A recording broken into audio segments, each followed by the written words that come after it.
Hello, everyone. Donna Miller here from C3 Workplace, and I want to welcome you to this segment of Think Smart, Work Smarter.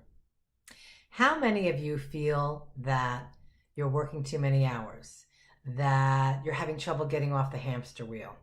We get it, and we know that the answer to success is not to work harder. The answer to being more successful is to work smarter. We are pleased to bring you this series to help you do just that. Find those hacks that will help you to work smarter, work less hours, and in the end, dun dun dun dun, be more successful, because that's the sole purpose that we are here. It is our goal at C3 Workplace to help you build the company that will fund the life of your dreams. So thank you for joining us. And remember, information is not power. Applied information is power. So take something you hear today and put it into action and begin your process of working smarter to build a more profitable company. Thanks so much, everyone. Hello, everyone, and welcome to the C3 Workplace webinar series, Think Smart, Work Smarter. The webinar series is a monthly series where we discuss different tactics, different tips, different tricks to get you working smarter in your business. It's very difficult to run a business and to be the boss, and we are here to help you bring a different topic every month that will help you think about and perhaps change the way you do things a little bit so that you really get your business working for you instead of you constantly working for your business. Today's topic is, so you've hired an assistant, or you want to, now what? To get us started, let us first do a little introduction. For those of you who may not know, C3 Workplace has been around for 26 years now, and we've been focusing on helping business owners start and grow their business by providing space, support, and education. So we have two locations, one in Montclair, New Jersey, and one in Sparta, New Jersey. And the space aspect is office space. So we have full-time space, which you can rent with a yearly lease, and it's your office. You come and go as often as you please, 24 hours a day, 7 days a week. It's your space. We also have part-time space where you can book an hour, 2 hours, half a day, whatever you need in order to meet with your clients in a professional setting that, isn't your living room, which is always great. And we also offer mail services. So if you need a professional address, you need someone to sign for your packages or someone to greet your guests, we have receptionists at the front 7 days a week from 9 to 5. Our support includes bookkeeping, telephone answering, and administrative support. And as you see here, we also have educational services. We offer consulting, business consulting, project management consulting, and we also have webinars like this every month. We have networking events every month, and we really just want to get the business community connected to each other and to learn as much as they can about running their business in the best way possible. My name is Kelly Lauro. I have been with C3 Workplace for 10 years, and prior to working with C3 Workplace, I spent an additional 2 years in a very similar industry that is very catered to customer service, administrative services, that kind of thing. So I'm speaking to you from a place of admin, project management over the past, 10, almost 15 years of helping business owners from really every stripe, every different kind.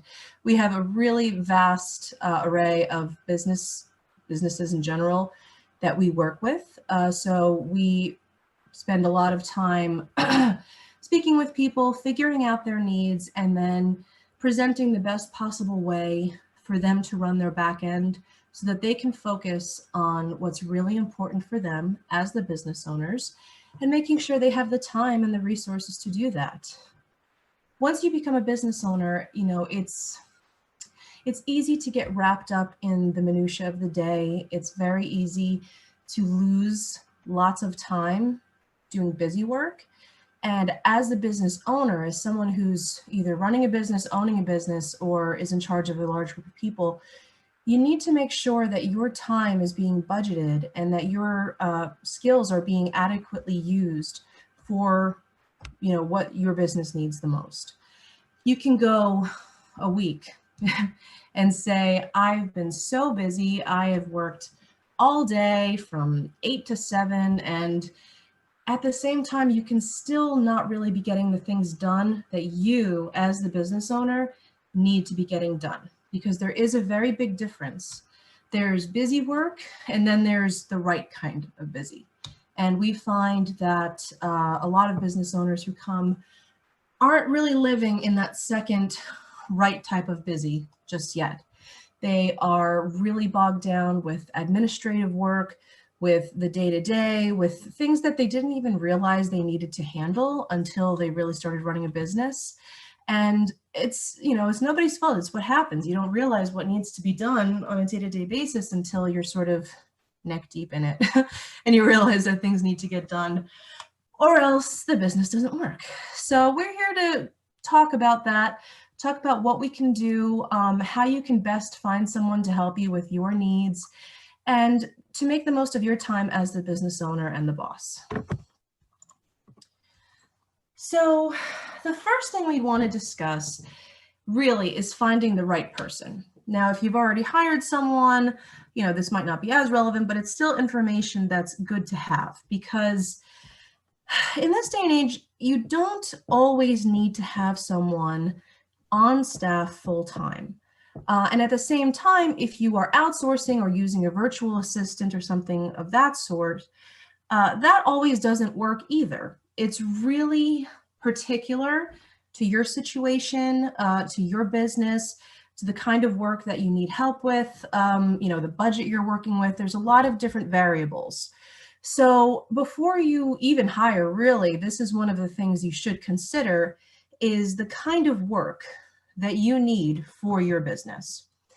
So here we have just a couple things that you might not think of before you start posting your job on Indeed or Craigslist, or wherever or finding a recruiter or something like that.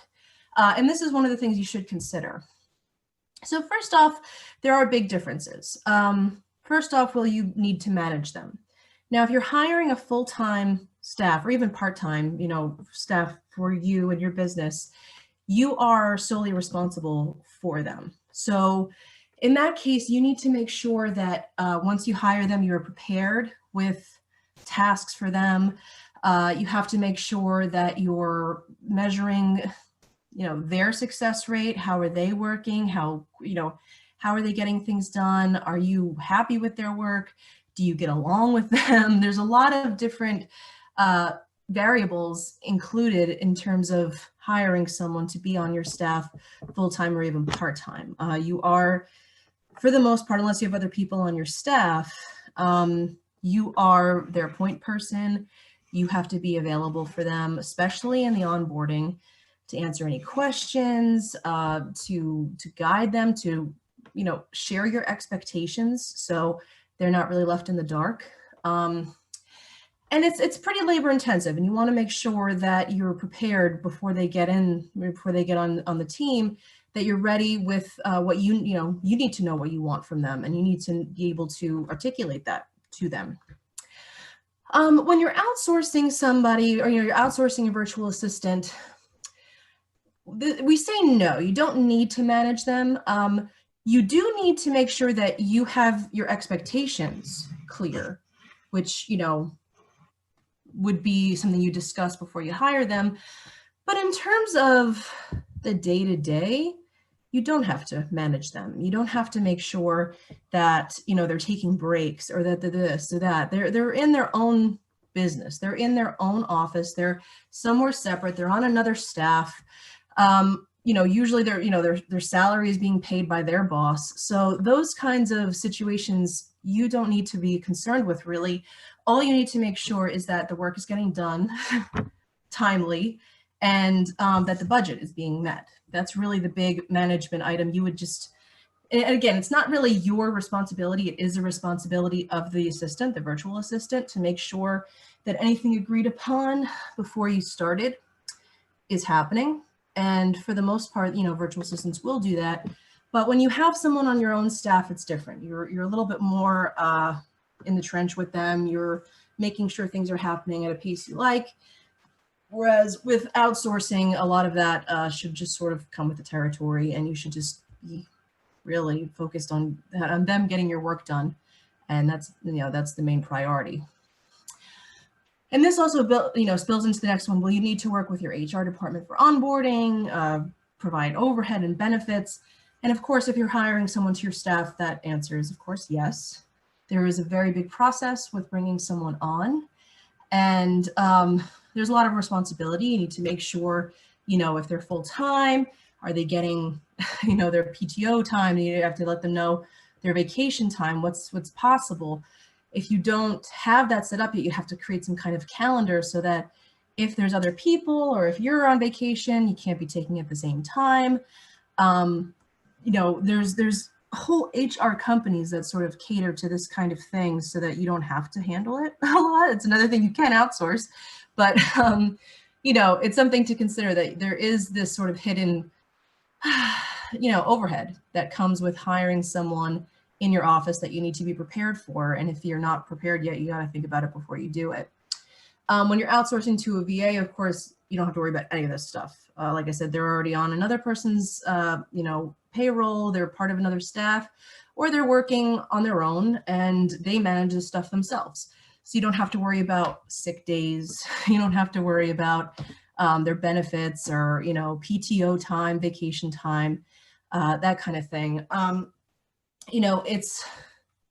It's something that if you're working with just a one-to-one person with a VA, you'd want to make sure that there's some kind of backup in case they are sick. But in most cases, it's sort of an agency where there's probably, at least 10 to 12 people on the staff. And in that case, which, is the case with us with C3 Workplace, there is always someone there available to step in if somebody needs to be out. So that's something to consider if they need to be out, if they need to go on disability or something. There's always things you need to consider when hiring, just to make sure, because you never know what happens. And this sort of goes into the third option here, which is, well, you need to create space for them to work in your office. Now, before this, before 2020, and there was the pandemic and the quarantine, most of the time this answer was yes. You would need space for them. You would need to have a place for them to work, sort of in adjacent to yourself so that you could check in with them. Now, of course, as we've seen over the past couple months, this has definitely shifted more to virtual. However, one of the things that is still required for the most part for people who are hiring full-time is, supplies. Do you have a laptop, or do you have a computer for this person to work on? Do you have a database, whether it's in the cloud or whether it's in your office? Do you have, this technology that is required for having somebody else work with you? Depending on how big your organization is and what you've got going on, there are some people who use things like Google Docs. At C3, we have a pretty big organization. We have a lot of clients that we work with. And we work with Microsoft Office 365, which includes kind of everything. It has email, it has messaging, it has all of the Microsoft suite, it has SharePoint, so we can all share our files and access them everywhere. But this is something you'd have to consider if you're going to hire someone. And right now, everything's just kind of hanging out on your personal computer. That would need to be fixed. You'd need to be able to access and share, and this person, if you're hiring full-time, would be able to access it. And you're also, responsible to make sure that the security is properly set up. You really don't want someone using their personal laptop, especially if you're dealing with clients and there's, sensitive information, there's payment information or anything that might be confidential. As the business owner, it's your responsibility to make sure that there's security involved so that, if something should happen, if they should click on a link they shouldn't click on and, there's a phishing scam or something, you have a backup and you have security. When you outsource to a VA, you would always, if it's someone who's working on their own, you need to ask and make sure that they have this. But for us, I know we have a whole company that does it for us. They actually run tests monthly and send, fake phishing emails just to make sure nobody on the staff is clicking things they shouldn't be clicking. We have programs where they're monitoring our security pretty much all day, all week. And it's our responsibility. And when we're working with a client, we let them know this. There's, we have security involved. We have a company that, is dedicated simply to that. We don't keep any sensitive information in our files that if they were to be accessed, there's no credit card information. A lot of these companies, if you're outsourcing, they will have this stuff in place already, so you shouldn't have to worry about it. But if you are hiring, that's one thing you would need to consider is the security and make sure it's, up to snuff and that there's nothing vulnerable that could get you or your admin in trouble. The next one, number of experienced professionals in place. This one's great because when you're hiring someone, yes, you're hiring someone that could have 30 years experience, which is, helpful. It depends on what your needs are, what you're looking for. But if you're outsourcing, there is usually a whole team of people with varying specialties and even different areas in which they work. For instance, on C3's staff, we've got a whole accounting department. We've got just the receptionists who are really, really great with, client-facing customer service, speaking with customers. We've got the admins who are really great with project management and implementing new things. So if you're with if you have an assistant and you have all the things laid out with what you want them to work on, and then there's something strikes your fancy and say, hey, I kind of need a CRM system set up, or I kind of need a bookkeeper to come in. When you have a whole, company or department that can step in and help you, it's pretty great. Again, not always necessary. Sometimes you just need a full-time person to be there to help you with what you already know you want to delegate, in which case it's not necessary. But it's something to think about if you're really trying to grow your organization bigger. And lastly, how will they be held accountable? This sort of goes back to the first one. Deadlines, KPIs, goals, all of them defined and monitored by you. So it's really up to you to make sure that not only is this person working to the best of their ability and to get your tasks and the job done, but you do kind of want to make sure that they're satisfied, that they're happy, that, they're not going to quit on you or just not show up one day. So you are held accountable to them the same way as they are held accountable to you. Outsourcing, again, a lot of that is predefined before you work with them. There's a contract where usually there's a whole proposal and it lists out everything that's going to be done.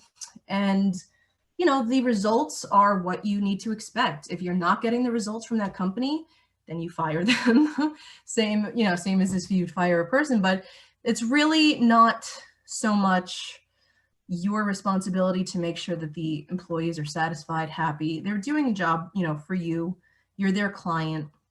The bosses and the company are really responsible for the rest of it. And that's what's sort of appealing, is that it's like having a whole staff, but not having to have the whole staff, not having the overhead. And there's a lot that you don't realize until you're actually in it.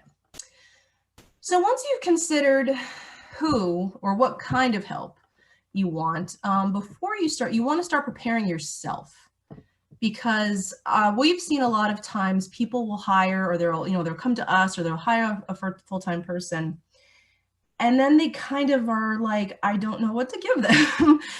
You have a lot, you're working on a lot, but sometimes we feel like, oh, I can't give that off because only I know how to do that, or I'm not sure if they'll be able to do that. So before you even get the person on, there should be a little bit of homework you do prior, and that is your own preparation.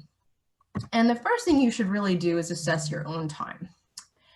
This isn't always fun to do. Some people feel like it's tedious, but you don't have to do it for a whole month. You don't even have to do it for a full week. Try to do it 3 days. When you're working on your business, keep a small pad of paper or dictate it to your phone and have them keep it in the notes. But just keep track of what you're working on, and more importantly, how much time it's taking. So these two kind of go hand in hand: assess your time and assess your tasks, because you're going to have to realize and make sure that the things that you as the business owner need to do stay within your realm of tasks, your responsibilities, whereas other things that are tedious, that are, sort of eating up your time, should not go to you. When we work with clients, we actually have this spreadsheet that we provide to them that it's actually pretty awesome. It's kind of fun to do, where you write in the tasks, you write in about how much time it's taking you. And then there's a designation of need to delegate, could delegate, need to keep. So in those cases, there's certain things like data entry. Say you went to a networking event and you got, a whole handful of business cards and there's notes on them, and you want to be able to schedule follow-up emails or follow-up calls with them. So at this point, you're inputting all of the business card information into your system, whether you have a CRM system set up yet or not, or whether you're just doing it in Excel, or if you're not even doing it at all, So those kinds of things you should not be doing. That's what we like to call administrivia. It's these trivial things that are important, but not for you to be handling. They do need to be done, but it should be done by someone else, because there are things that you as the business owner need to do in order to drive the business. Depending on what kind of business you have, it varies from person to person. But a lot of the time, sales will fall to you. Any kind of business development, even sometimes marketing, unless maybe you use an outside company. But there are more business capital driving tasks that you need to do, that you are responsible for. You need to bring home the bacon, like you're the owner, you are the person running the show. Things like, bookkeeping, even answering phones.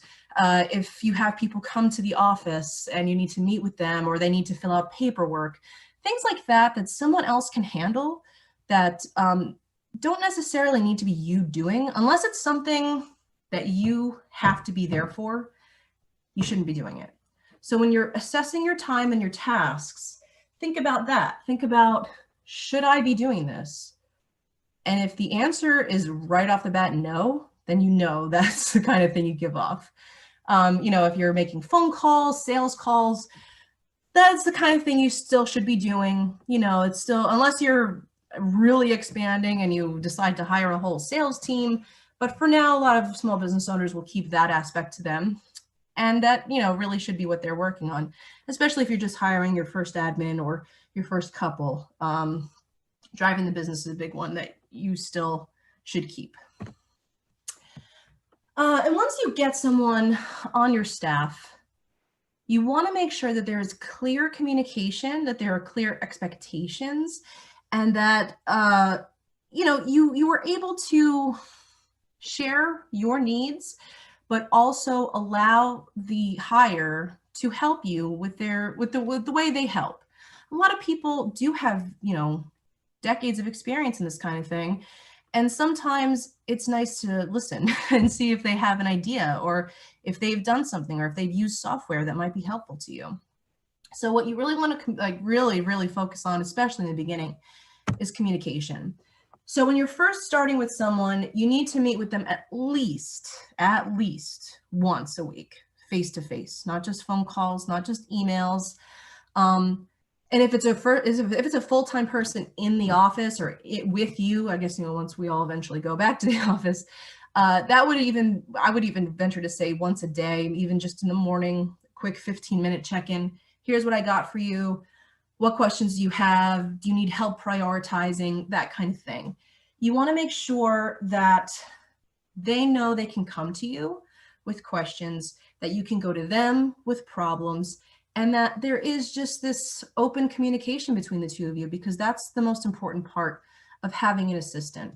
And that really is sort of the thing that will push it from an assistant to like a right-hand gal kind of thing, or a right-hand guy. You want someone to eventually almost see around corners for problems. And at first, and a lot of that just has to do with getting to know each other. And it's also important because in the beginning, you might realize pretty early on, oh, this person's not really working for me. We don't, there's a million reasons why things work, and there's also a million reasons why things don't work. And it's something that you shouldn't be afraid to realize early on. We have a whole nother segment that we've discussed called hire slow, fire fast. And that sort of goes hand in hand. If you know in your gut that something's not right, you need to fix it quickly, because it's expensive, to have to hire a whole new person and train them and onboard them. And you want to make sure that you notice this early. And I think communication is one of the biggest keys to helping you see that early on. Another thing you want to do is utilize a project tracking system, or even if you don't have the software yet, you can get it. There's a lot of free ones.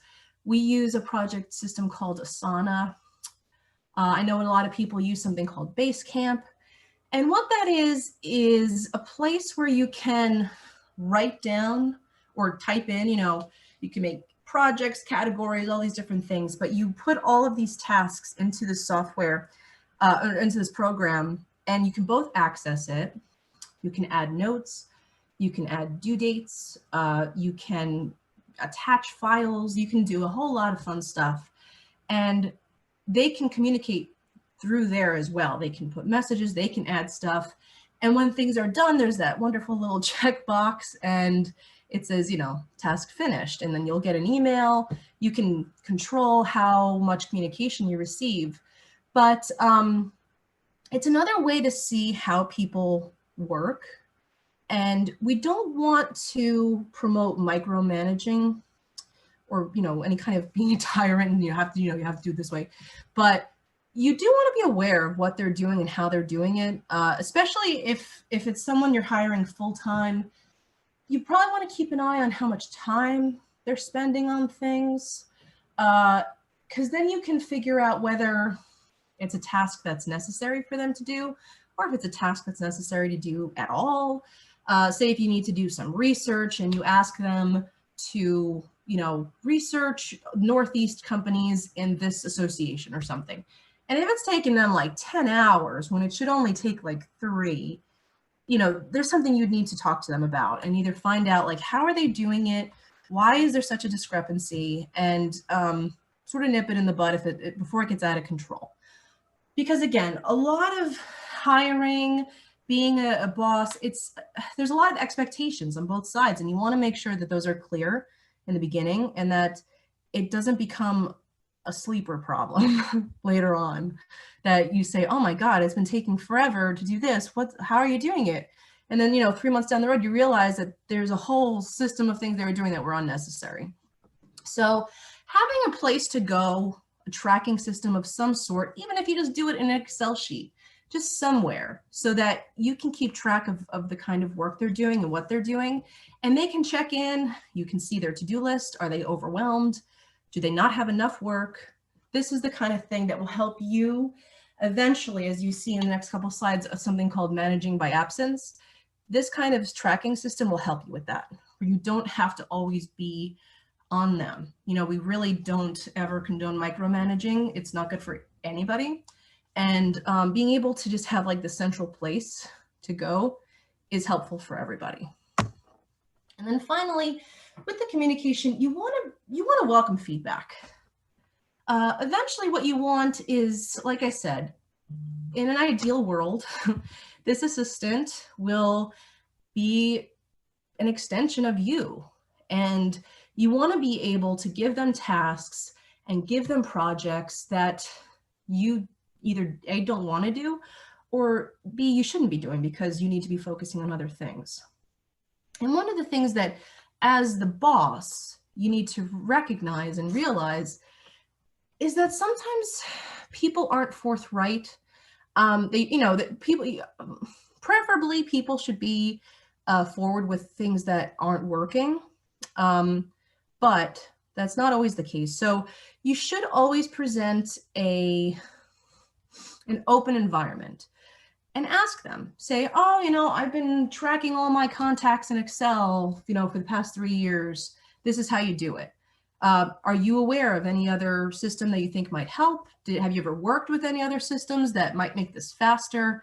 Because, a lot of the times people have experience in other software, or even, if you're working with an outsourced company like a VA, they work with a lot of different clients in a lot of different industries. So we see a lot of different software. And sometimes there's stuff out there that you don't even know exists until you ask. And then you realize, hey, I have my email marketing in one place, and I have my, my database in another place, and I've got, this follow-up in another place. And you realize there's things like CRM systems. We use Zoho. All of that could be in one place, and you don't have to be paying for 5 different programs that could all do the same thing in one spot. And, again, there's that quote. I'm sure everyone's heard this, but if you're the smartest person in the room, you're in the wrong room. Not that this person that you hire will know more about your business than you, but there are certain aspects of administrative work that they might know more than you, because why would you know? Things like that. So always welcome feedback. Ask people if they know things, ask for advice or input or anything, just to see if maybe they have a little extra that might be helpful for you and your business. Once you have your employee or your assistant and you are comfortable with them, you want to make sure that you have like a nice workflow going between the two of you. So to start, we always recommend delegating in waves. That way, in the beginning, if you are working with them and you realize, this might not be working, or they might not be as good at their job as they said on their resume, or this VA company I outsourced to doesn't really get this job and maybe they haven't worked with it yet. Delegating in waves is helpful because the first couple tasks that you give them shouldn't be something that, brings down the house or anything catastrophic. You want to give them things that you can monitor and that you can make sure the work you're getting is quality. And you don't want to have to be doing damage control on something huge if something happens to go wrong in those first couple weeks. So the first thing you want to do is look at the tasks, which is why it's important for you to assess your tasks and your time, and pick out the things that were like, all right, well, if this person messes up here, it's okay, it's fixable. I don't want to give them this because it involves money or it involves clients that I might lose or something like that. You don't want to give that kind of work right away. You want to be able to delegate in waves and make sure that there's a quality assurance aspect to the kind of work you're getting, because it's easier to be cautious than to have to do damage control. This is a big one, and we do this with everybody, and it's so helpful, is creating protocols in real time. Now, a lot of the work you're going to be giving away or giving off, delegating to an assistant, you surely know backwards and forwards in your head. Maybe you've documented it, and if so, very good. But for the most part, we don't. We just sort of log on to our day, we get our work done, and we finish, and we go home, or we go about our day. But now you're going to have to teach someone else how to do what you do. And you can totally create protocols yourself, but they are a little time consuming. And what's good about having the assistant create them is that you're showing them the program, the process, whatever it is you're showing them. They should be creating it. They should be documenting what they're doing. There's a lot of good things involved here. A, it helps them to learn it a little better because they're not just, sponges. They're not just watching. they're also having to create this document that makes sense. You know what I mean? So it's a little twofold there in terms of the learning system, because they're going to be watching, they're going to be trying, they have to understand it in order to create the protocol, and then they're going to have to document it. And there's sort of different things firing off here when they do that. The second, really important aspect of this is, in reality, not everybody works out. Sometimes someone's with you for about a month and you realize, this just isn't the kind of work that's working for me. It's not the personality. It's not the this, it's not the that. There's always something. So if you have protocols that are being created, then you have documents to give to potential new assistants, that you won't have to sit with them every time. When you have someone create a protocol, you want to make sure that you look it over and that everything in there needs to be there. And another thing that we do internally in our business is we give it to somebody who has nothing to do with the job. I mean, for hell, you could give it to your partner or your teenage kid or whoever. You could give it to anybody and say, can you look at this? Does it make sense? Or, do you think you would understand how to do this? Because if you are hiring new people, like I said, it's expensive, it's time consuming, there's a lot of effort involved. So if you have some documentation created and you can give it to them, that's great. And another thing that we do is when we're hiring, we sometimes have tests during the hiring process. So that could be something. Here, take a look at this protocol. Can you, input this information in this program as per the instructions here? It's sort of like a screening test where you'll see even before you hire them, whether they're able to follow the instructions, if they're able to figure it out, those kinds of things. So you want to make sure that you do have some documentation involved in the process, because it'll just make your life easier in the future. So if the first point here is delegate in waves, once you're confident in their abilities and you're happy with what they're doing, you want to ramp up responsibility. You want to give them some other things that, again, gives you time, takes things off your plate, and allows them also to have a little more skin in the game. We've found that, our own employees here at C3 Workplace, as we're ramping up responsibility, they feel a little more invested in the job, in the client, in general, because it's something to be proud of. They realize that they're doing a good job, that you're putting a lot of faith in their abilities, and good employees will step up to the plate and they will use that to be even better.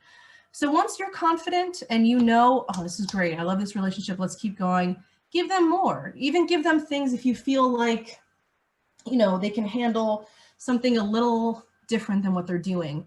You just want to make sure that you don't want to stray too far from the job description you gave them, unless they share with you, hey, I'm kind of interested in sales. Can I help you with your sales calls?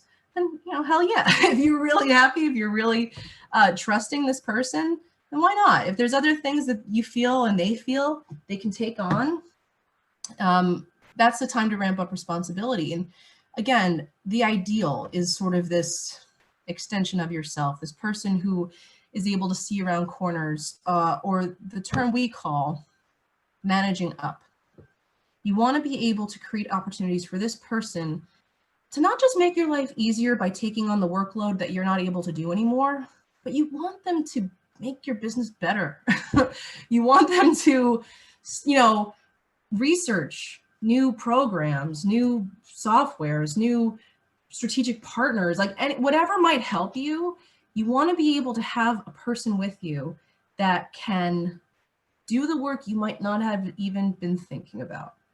And that's, I think, sort of the ideal situation for having an assistant, is you want someone who's going to come to you as the business owner and say, hey, I was, reading this article and it seems like some kind of, it seems like we should be doing this. Or, there's this program that's new and maybe it's still in beta, but I think that this would cut our workload in half. And like, whoa, that kind of stuff is what you want. And you're never really going to get there unless you allow people to feel more invested, to really understand, make sure the communication's open, they know what you want, they know what you need, and that they feel like there's skin in the game for them and that they want to help. If it's just like inputting data, it's good. There's different levels of employee you want. So it depends what you want and what you need. And that comes to probably the most important part is once you have an assistant, you have someone that you're happy with, you need to make sure that your focus is what it needs to be. And I mentioned this earlier. It's working on your MBA. It's called Management by Absence. Once you're, happy with their work and you feel like, okay, let me purposely, and this is the thing, you have to purposely remove yourself from their vicinity or from them for a little bit so that they feel confident. If things happen when you're not there, they need to be confident enough to be able to handle it. And sometimes that means purposely, I'm taking a long weekend. Unless it's a super, super duper emergency, I'm not available. And you have to stick to that because a lot of the boss-employee relationship depends on setting up these standards kind of thing. People treat you the way you let them. So if you're constantly answering them and constantly answering questions and this and that, you're never going to feel confident in their abilities, and they're never going to feel confident in their abilities because you become a security blanket. And you don't want that. That's not really why you hired someone. You didn't hire someone so that you'd have to constantly be answering questions or being there to solve problems for them. You hired them so that they will solve problems for you. And it's a two-way road. There is a lot of trust that's involved. And sometimes, like I said, that involves you literally removing yourself from the situation. And if it's, again, this is why in the beginning you give them tasks that perhaps aren't going to break the bank or aren't going to, end the world. So that if something goes wrong, A, you can see how they problem solve. And B, it's not a huge, big deal, because in the future, you do want them to handle bigger things. You do want them to take on more responsibility. And at that point, it might be a big deal. But at that point, should the communication been open? Should the delegation been done properly? You really shouldn't worry too much. And you should be able to sort of step away and let them take over. The other thing you really need to focus on then is the business development. And this goes back to assessing your time and your tasks and seeing what you're working on and making sure that the majority of your time is focused on and is, what is driving your business. If you're a writer, do you need to add, 10 more hours a week of just writing time? Do you need to go to more networking events or virtual networking events at this point? Do you need to figure out your marketing plan? Do you need to create emails for drip campaigns? Do you need to there's so many things that you don't think of when you're in the minutia of the day-to-day, but that really do drive business and get new clients. Are you focusing on referrals? Are you asking people to write referrals? Are you asking people in your network, hey, if somebody needs whatever you do, can you refer them to me? That kind of thing.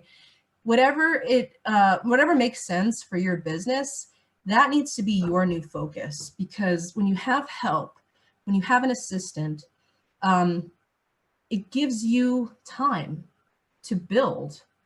And hell, what is the big goal is maybe you have a whole team. If you don't yet, you want to be able to make money, obviously, do well, love what you do, and be able to focus on the things that will allow you to do that. That's really what running the business is about. You want to be able to be successful and be content and not completely overwhelmed. And a lot of that has to do with business development and what are the best ways to do that. And then finally, this is probably one of the most important because we find a lot of people who come to us don't do this at all. I'm not even going to say enough. A lot of them just don't even do it at all.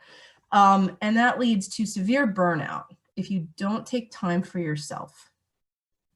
You need to spend time with loved ones. You need to separate work from home. I mean, I know it's hard now when we're all working from home, but there needs to be a line, and there needs to be a place for you to go to recharge, because burnout is super real. Burnout is very difficult. And, sometimes that leads to empathy, where it's just like, oh, I don't even care anymore. It's just too hard. I don't know what to do. And it sort of makes you forget why you started in the first place, running your own business or doing it as what you do, because there's a lot of work involved and it's hard. And it can be very isolating. It can be very lonely. So when you have people who can help you, you really need to take advantage of that. I mean, we always ask when we have our in-person events, how many people this year were able to take a vacation. Again, this year doesn't count because a lot of countries we can't even go to at the moment. But for the most part, there's maybe only, I don't know, 1, 2, or 3 people who even take vacations. And that's not good. You started your business. Everyone always thinks, I'm going to start my business, I'm going to have so much time. And then you realize that you probably have less time. And, it leads to severe burnout. And that's why you need people. That's why you need people on your team. You need people to work with, whether you hire, whether you outsource. You need to be able to take time for yourself. Because, again, your focus is on business development. That's hard too. And you want to be able to disconnect, to recharge, because otherwise nobody's going to care about your business the way you care about your business.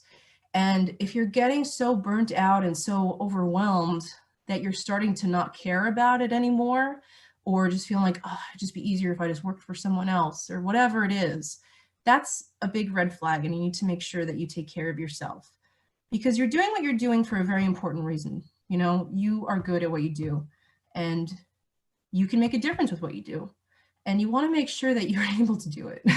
That's the thing, it's not just, I want to do it because, oh, I can make my hours or whatever. There's all these initial ideas going into it that you realize are very different than what the reality can be. But the most important thing to remember is that there is help, and you need to get help. You need to have people help you, because you can't do it by yourself. You're never going to grow that way. And it's never going to get to the level that you want it to get to if you keep doing that. If you just keep working on all this bad busy, as I said, there's the good busy, and then there's the you shouldn't be doing that kind of busy. So you need to assess that. You need to see what you need, and you need to ask for help and get it. Try to get it as quickly as possible. So that's what we've got. As I said earlier, we've been doing this now for 26 years. We've been helping business owners start and grow.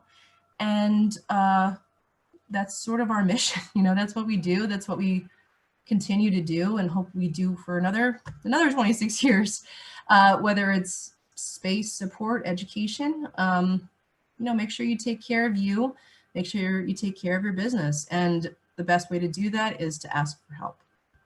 So now, if there's any questions, I can answer some questions if anybody has any, or if not, here's my contact information. It's a process. Again, it's not something that happens overnight. It's something to think about. It's something to assess. Make sure you take a look at what you've got going on. Usually people who know they need help know it. And, once you are aware of the problem, you need to get help soon, because it's just going to make your life easier. It's going to make your business more profitable. So we love to talk. We love to talk this. We love to, share with you what we've done with other people. We've worked with thousands of companies at this point. Donna Miller, she's the owner and president. She opened in '94, and she's been doing this, and she's still doing it. She's still with us. She's my direct boss, and we're a great team. We have a lot of different specialties, owner operated. She's here, so decisions are made right away, pretty much. It's not one of those impossible hierarchies where the real CEO is, in some other part of the country. We're a small business, and we're here for small business. So if you ever need help, even if you need to figure out what you need to figure out, that's usually the first step. That's something we also help you with too. So you can reach me here at my email address, kelly@c3workplace.com, or my direct line is 973-509-4679. And our website is c3workplace.com. Again, this is a monthly webinar series. This is oh gosh, I already forgot. Oh my gosh, Think Smart, Work Smarter. Sorry. And we'll be doing it every month with different topics from different staff members of C3 Workplace. And we hope you'll join us for next month's as well. We'll be sending you this recording. And if you have any questions, you're more than welcome to reach out to me. I'll be sending this to you before the end of the week. So thank you very much, everybody. And I hope you have a wonderful day.